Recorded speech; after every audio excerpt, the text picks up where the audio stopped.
வணக்கம். 2026 தேர்தல் களம் சூடுபிடிக்க ஆரம்பிச்சிடுச்சு. அனல் பறக்கும் கூட்டங்கள் எல்லா பக்கமும் நடந்துகிட்டு இருக்கு.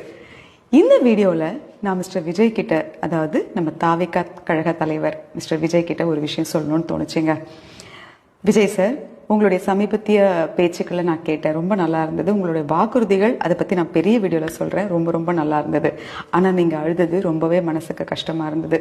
நம்ம பலம் பெருசாக இருக்கும்போது பலவீனத்தை எதிராளிக்கு காமிக்கணும்னு அவசியம் இல்லை. நீங்கள் எதிராளின்னு யார் நினைக்கிறீங்களோ அவங்க கிட்ட. ரெண்டாவது, ஒரு நடிகன் அழும்போது அவங்க எதுக்காக அழுதாலும் நடிகன் தானே, நல்லா நடிப்பாம்பா அப்படின்னு கடந்து போயிடுவாங்க. ஸோ இங்கே எடுத்த உடனே யாரும் ஒரு பதவியை அவ்வளோ சுலபத்தில் அடைஞ்சிட முடியாது. நிறைய போராடணும், நிறைய அம்புகளை தாங்கணும், நிறைய அவமானங்களை சந்திக்கணும். அதுக்கப்புறம் தான் நம்ம நினைக்கிறத அடைய முடியும். அந்த நம்பிக்கையோடு நீங்கள் போராடுங்க. ஸோ இதுக்கப்புறம் நோ மோர் டியர்ஸ். அடுத்தது அரசியல்வாதிகள், ஸோ அவங்களுடைய அந்த அநாகரிகமான பேச்சுக்கள், தயவு செய்து இனியாவது எல்லாம் இவ்வளோ அப்கிரேட்